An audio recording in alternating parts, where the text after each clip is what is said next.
These are the notes of the F sharp major scale.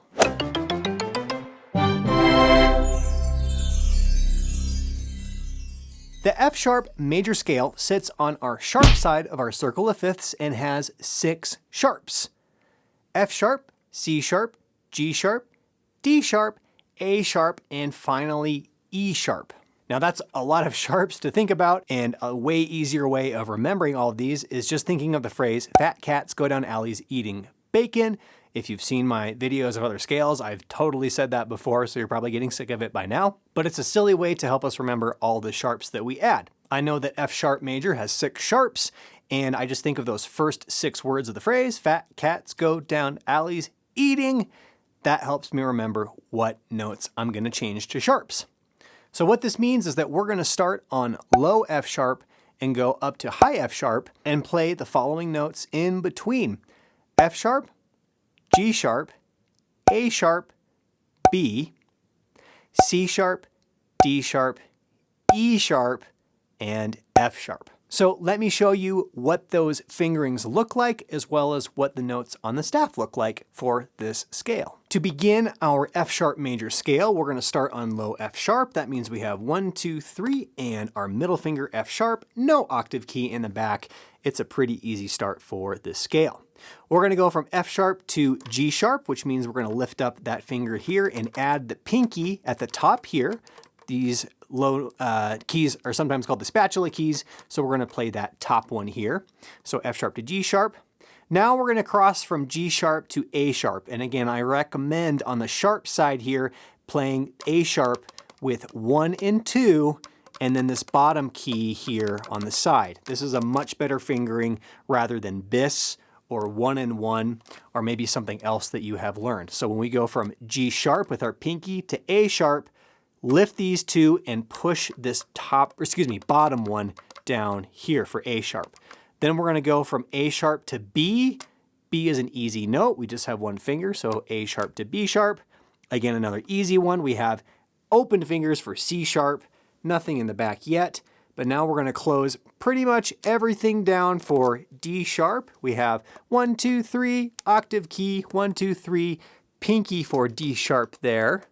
Let me get that more in view. Okay, so C sharp to D sharp. We're going to lift these 2, this is a different scale here. So we're going to have D sharp to E sharp.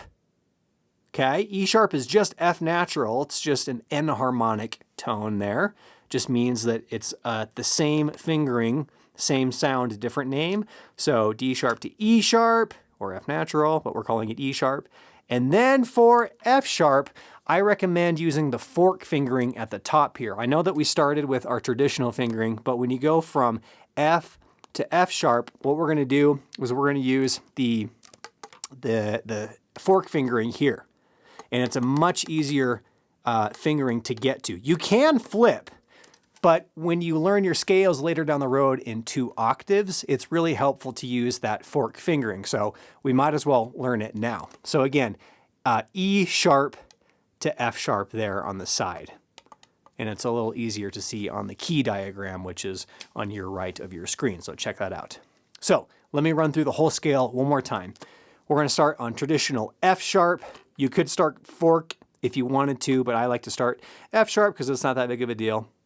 We're going to lift up that finger to go to G sharp. Use that side A sharp, G sharp to A sharp. Lift those fingers up for B. Lift that finger up for C sharp, nothing pushed down. Cross the bridge from C sharp to D sharp. Use that octave key. Use your pinky on your right hand. E sharp, piece of cake, is just F natural.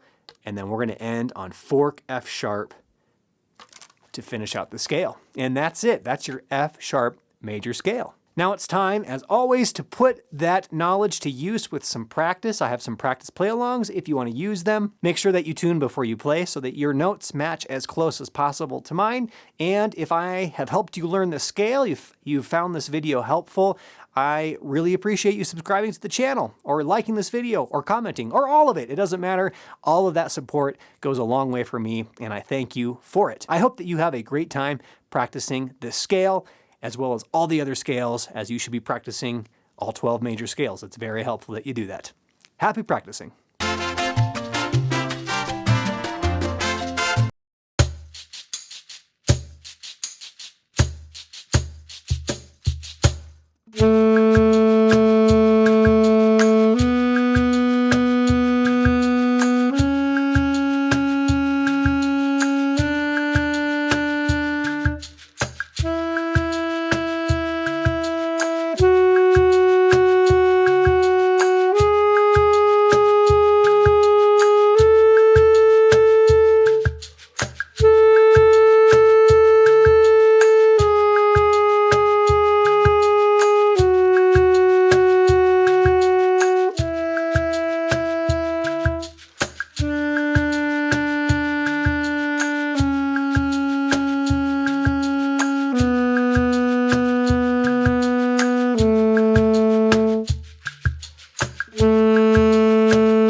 Whoa, whoa, whoa, makes the music with Stoked on Sax.